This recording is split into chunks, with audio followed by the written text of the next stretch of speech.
savez, il y a plus de 2000 ans déjà, les lecteurs avaient du mal à comprendre certains écrits de Paul. Pierre lui-même reconnaissait que les lettres de Paul étaient difficiles, contenaient certaines choses difficiles à comprendre. Et l'histoire nous montre aujourd'hui à quel point cet avertissement était sérieux. Beaucoup de gens ont souffert de la mauvaise interprétation, une interprétation erronée de ces paroles de Paul concernant Israël et le peuple juif. Pourtant, nous avons un avantage, nous pouvons examiner les paroles de Paul non seulement dans le contexte biblique, mais aussi dans le contexte historique, et nous pouvons également porter un regard rétrospectif sur ces 2000 dernières années pour voir où certaines interprétations nous ont menés. Et on peut voir dans notre quatrième étude, c'est donc notre quatrième étude sur ce passage de Romains chapitre 9 à 11. Dans l'étude aujourd'hui, en suivant le raisonnement de Paul, nous allons découvrir deux parties très différentes. La première qui va porter sur une réflexion profonde d'Israël, mais c'est aussi une méditation profonde, et elle concerne Israël en fait dans son ensemble. Et on se rappelle que le nom d'Israël peut transmettre l'idée de lutter avec Dieu, comme on a vu que Jacob avait lutté avec Dieu. Et la deuxième partie, c'est un peu plus simple, ça porte sur le peuple juif et les païens. On va ouvrir notre Bible dans Romains chapitre 9 et vous pouvez aussi suivre sur moi sur l'écran. Après avoir énuméré les privilèges extraordinaires que Dieu a accordés à Israël, depuis l'Alliance et la Torah jusqu'au grand privilège, à savoir que le Messie lui-même est issu d'Israël, Paul va faire une déclaration surprenante sur Romains chapitre 9, et il va dire que ce n'est pas tous ceux d'Israël qui descendent d'Israël. Et ces paroles ont donné lieu à une interprétation surprenante. Pendant des siècles, beaucoup ont conclu que Paul parlait de deux Israël, de l'Israël physique, qui représente le peuple juif, et d'autres pensaient qu'il parlait de l'Israël spirituel, qui est l'Église. Mais lorsque nous suivons attentivement le raisonnement de Paul tout au long de l'épître 9, du chapitre 9 de Romains jusqu'au chapitre 11, on découvre que c'est exactement le contraire de ce que Paul voulait nous enseigner. À maintes reprises, il présente des arguments qui empêchent d'effacer Israël des Écritures ou du plan de Dieu. Dans le chapitre 6, Paul ne remplace pas Israël. Il établit une distinction au sein même d'Israël. Il y a l'Israël de la descendance physique. Au sein de cette lignée physique, il y a le reste de croyants, ceux qui ne sont pas seulement les descendants physiques d'Abraham, mais qui partagent également la foi d'Abraham. Comprendre cette distinction au sein d'Israël est essentiel pour saisir le reste du chapitre 9 à 11 de Romains. Yeshua lui-même a illustré une réalité spirituelle similaire à l'Église, visible à travers la parabole du blé et de l'ivraie. Les deux vont pousser dans le même champ, donc le blé et l'ivraie, mais à l'œil nu, on ne voit pas la différence, mais seul Dieu reconnaît la différence. Et comme cette distinction est si importante, Paul consacre le reste du chapitre 9 de l'épître de Romains et une partie du chapitre 10 à expliquer cette différence. À partir du verset 7, il nous ramène aux origines d'Israël. Abraham a eu plusieurs descendants biologiques, mais la lignée de l'alliance et de la promesse est transmise par Isaac, puis par Jacob, et Dieu a changé le nom d'Israël, de Jacob pour Israël. La lignée qui est celle de la promesse était très restreinte, ce qui nous montre que le reste ne survit pas parce qu'il est nombreux, mais il va survivre parce que les circonstances lui sont... le reste ne va pas survivre parce qu'il est nombreux ou que les circonstances lui sont favorables, mais il va survivre parce que Dieu est fidèle à ses promesses. On voit au verset 24 que Paul introduit un autre groupe dans cette image. Il est écrit « Nous aussi » qu'il a appelé non seulement parmi les Juifs, nous aussi qu'il a appelé non seulement parmi les Juifs, mais aussi parmi les païens. Lorsque Paul utilise le mot nous, il désigne le corps du Christ dans son ensemble. Nous voyons que un reste de croyants qui est issu d'Israël est issu d'Israël et uni aux croyants du monde qui sont appelés, ensemble réunis, ils sont appelés le corps de Christ.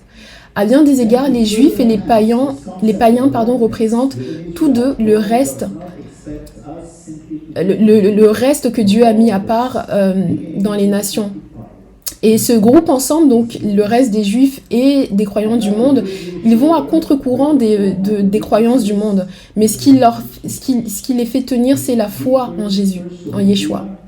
Ensuite, pour approfondir ce concept, le reste, celui qu'on appelle le reste au sein d'Israël, Paul ne s'attend pas à ce que nous nous contentions de le croire sur place lorsqu'il nous explique. On le voit au verset 25 lorsqu'il fait appel à ses témoins. Et en bon avocat juif, Paul, où est-ce qu'il va trouver ses témoins? Il va les trouver dans les écritures hébraïques. Il va d'abord se tourner vers Osée, le prophète Osée, à plusieurs reprises, et aussi vers le prophète Ésaïe. Et on voit lorsqu'on avance dans le livre de Romains, chapitre 10, il continue à faire appel aux prophètes d'Israël.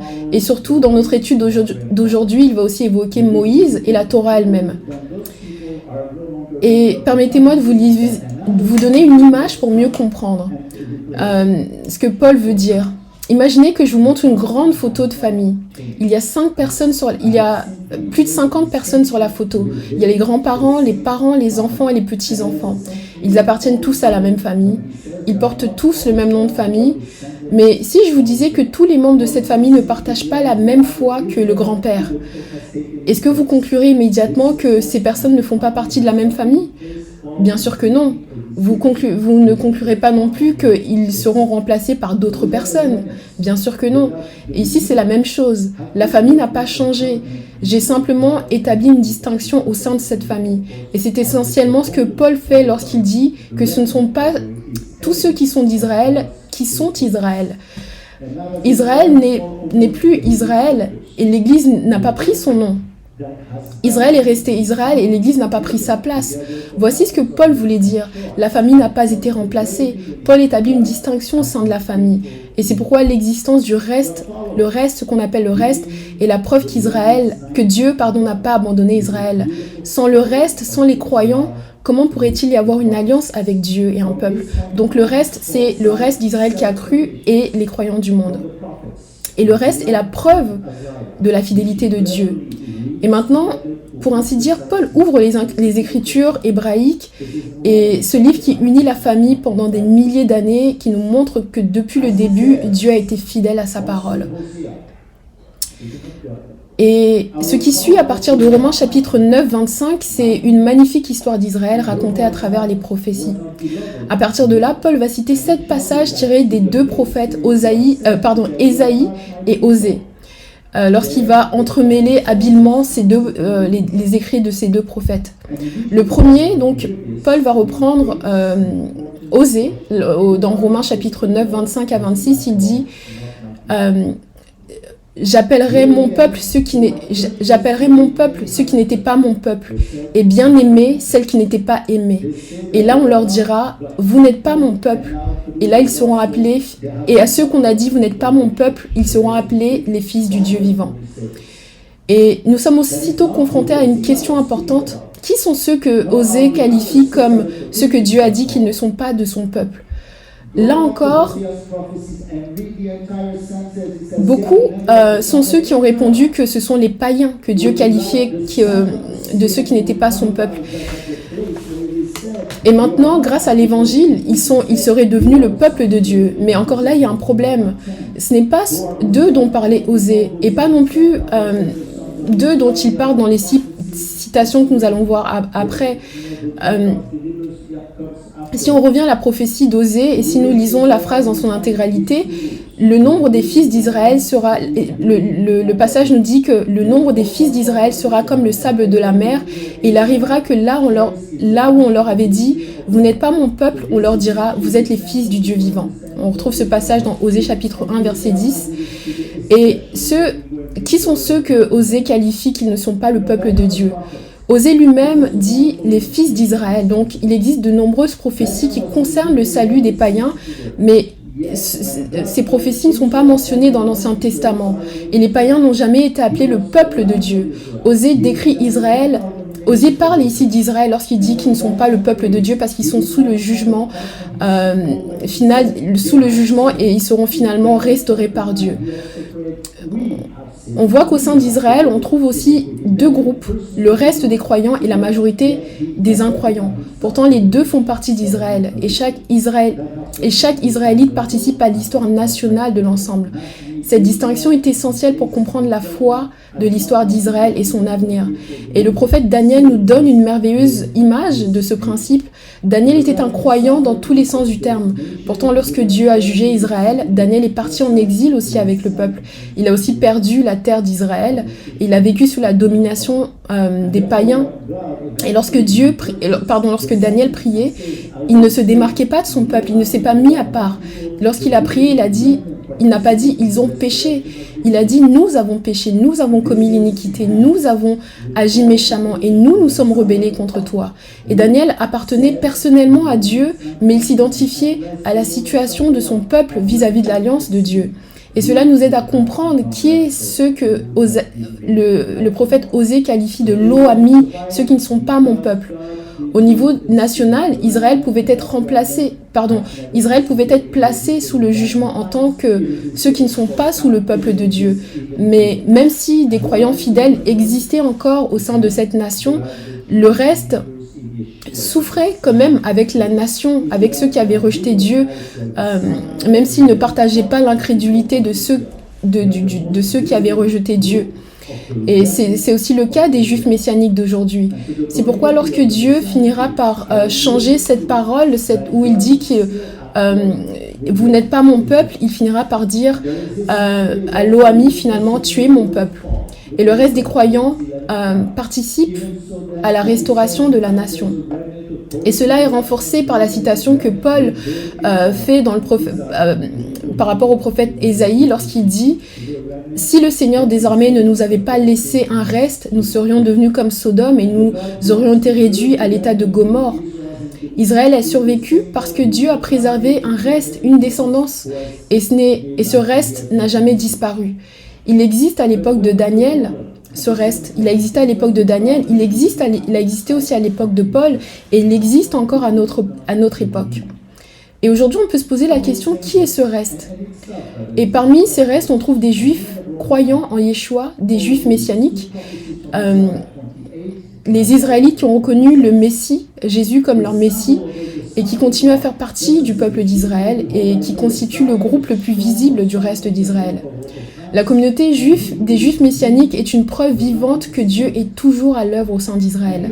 Et leur existence aujourd'hui est également un témoignage vivant des paroles de Paul. De même, on lit dans Romains chapitre 11, il est écrit « De même, à l'heure actuelle, il y a un reste selon le choix de la grâce de Dieu. » Et le reste aujourd'hui est la preuve de la fidélité de Dieu envers Israël. Et le Dieu qui a préservé un reste tout au long de l'histoire d'Israël, malgré leur incrédulité, est le même qui accomplira toutes les promesses qu'il a faites à cette nation. Mais quel est le problème de l'autre partie d'Israël? Comment le peuple a-t-il pu s'éloigner autant de leur Dieu? Et Paul l'explique dans le livre de Romains chapitre 9, lorsqu'il dit « Ils ont trébuché sur une pierre d'achoppement. Voici, je pose en Sion une pierre d'achoppement et un rocher de scandale. Celui qui croit en lui ne sera pas déçu. » On voit cela dans Romains chapitre 9, versets 32 à 33. Et voici quelque chose de remarquable dans la prophétie originale d'Ésaïe. La pierre n'est pas seulement une doctrine ou une idée. La pierre, c'est le Seigneur lui-même, le Seigneur des armées. Et voyez comment Ésaïe et Paul divisent Israël en deux pour un groupe. Pour un groupe au sein d'Israël, le Seigneur des armées est un refuge, alors que pour l'autre groupe, il est une pierre d'achoppement. Mais on peut se demander comment le Seigneur lui-même a-t-il pu devenir une pierre d'achoppement pour la majorité du peuple d'Israël qu'il avait choisi pour porter sa parole au monde. Peut-être que toute la parole se révèle dans le rejet, peut-être que toute la portée de cette parole se révèle dans le fait qu'ils ont rejeté le Messie lui-même. Les dirigeants d'Israël l'ont rejeté et rares sont ceux qui mesurent toute l'ampleur que représente le fait de rejeter le Sauveur d'Israël.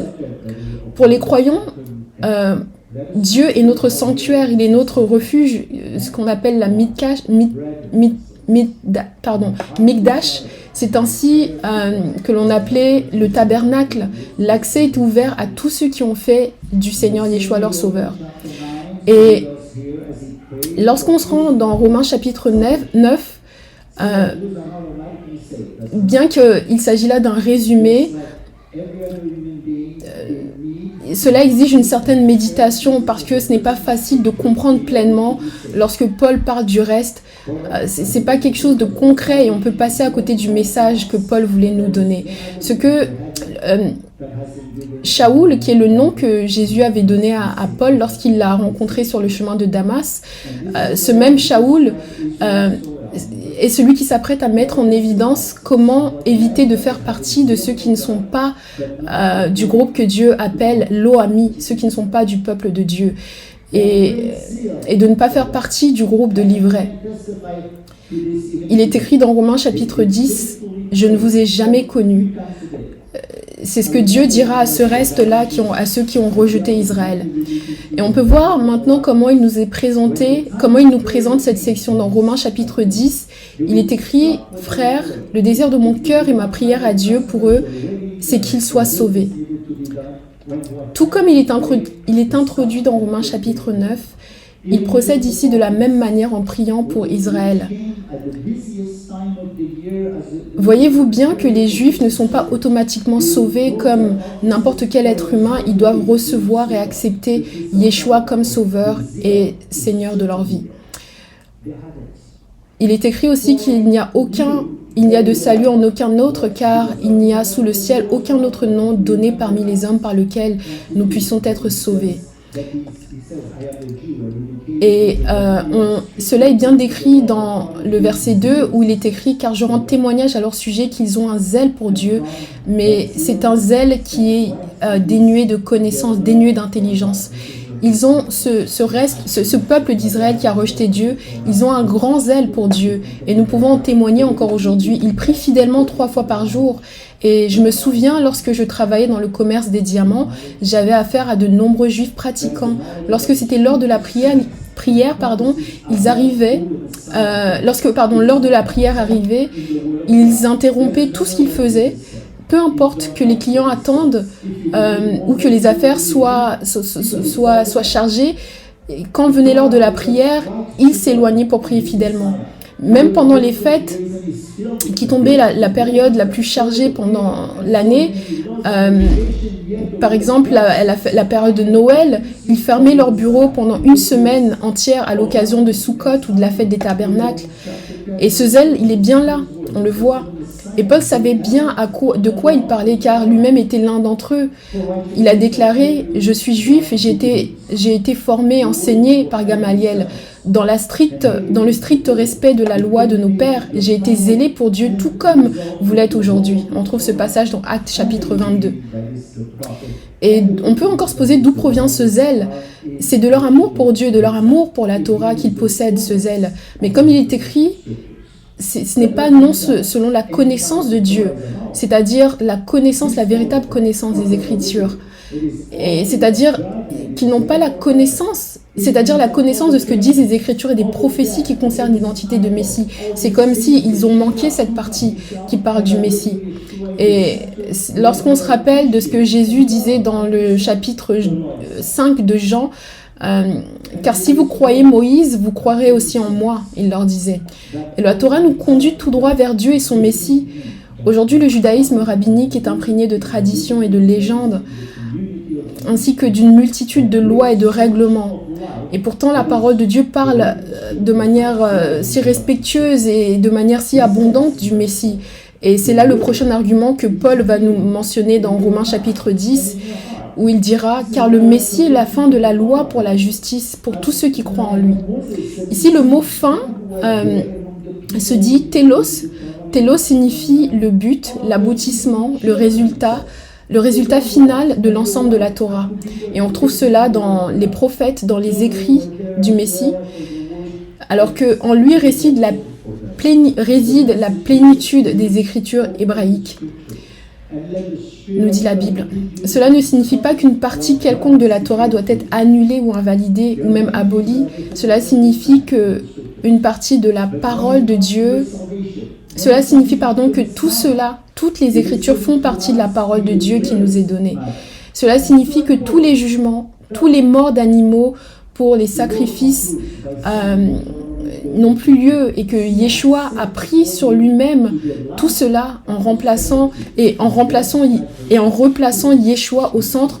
On peut mieux comprendre la loi, la Torah et tout ce tout ce que les Écritures voulaient que nous comprenions. Et Paul nous dit que la parole est près de toi, dans ta bouche, que la parole soit près de toi, dans ta bouche et dans ton cœur. Ce passage de Paul nous parle d'une grande source de vie que sont les Écritures. Il s'agit d'une citation directe de la Torah. Lorsque Moïse dit ces choses, Moïse les avait aussi prononcées dans Deutéronome. Il dit « Vous êtes aujourd'hui devant l'Éternel, votre Dieu, vous, vos chefs, vos tribus, vos anciens, vos officiers, tous les hommes d'Israël, vos petits-enfants, vos femmes et les étrangers qui sont dans le campement. » Les enfants étaient là aussi, car la parole de Dieu s'adresse également à eux. Elle ne se limitait pas simplement aux chefs religieux, mais elle s'étendait à tout Israël. Le message ici est le suivant. Ouvrez les Écritures et laissez l'Esprit de Dieu vous guider vers la découverte de Dieu et du Messie. Il y a beaucoup de choses difficiles à comprendre dans la Bible, mais lorsqu'il s'agit de votre salut, lorsqu'il s'agit du Messie, cela nous est donné de la manière la plus claire. C'est si important que l'Écriture nous conclut en disant « Vois, je mets aujourd'hui devant toi la vie et le bien, la mort et le mal. » On trouve ce passage dans Deutéronome chapitre 30 au verset 15. Notre salut est le chemin vers un avenir éternel. Et tout cela est contenu dans la parole de Dieu. Mais remarquez que c'est avec cet avertissement et cet encouragement que Paul conclut également cette partie du message en nous donnant ce verset puissant tiré de Romains chapitre 10 où il dit « Si tu confesses de ta bouche que Jésus est le Sauveur et si tu crois dans ton cœur que Dieu l'a ressuscité des morts, tu seras sauvé. » C'est là que nous est révélé le chemin du salut et qui est par Yeshua. Il y a d'abord la foi qui est dans le cœur, qui est une conviction sincère, qui concerne l'identité de Yeshua et ce que Dieu accomplit par son intermédiaire. Et il y a la confession aussi par la bouche, qui est la reconnaissance extérieure de la foi extérieure. Et cette foi implique de croire et de savoir que Dieu l'a ressuscité d'entre les morts. Aujourd'hui, il y a de nombreux adeptes de religions du monde qui se rendent sur les tombes des chefs religieux. Mais pour nous, le tombeau de Yeshua, il est vide parce qu'il n'y est plus. Il n'est pas mort, il est ressuscité, il est vivant. Paul dit que si vous croyez dans votre cœur, si nous croyons dans notre cœur, nous serons sauvés. Imaginez par exemple que vous recevez une lettre d'une personne que vous aimez profondément mais qui est décédée il y a de nombreuses années. Ces mots pourraient être précieux, les mots de cette personne pourraient être précieux, mais vous ne pourrez pas l'appeler, vous ne pourrez pas lui parler, vous ne pourrez pas lui demander de l'aide car il est mort. Mais imaginez que quelqu'un vous dise que celui en qui vous croyez n'est pas mort mais qu'il est vivant. Tout cela changera votre pensée, votre manière de voir les choses. Et désormais, vous pouvez lui parler, vous pouvez le prier. Et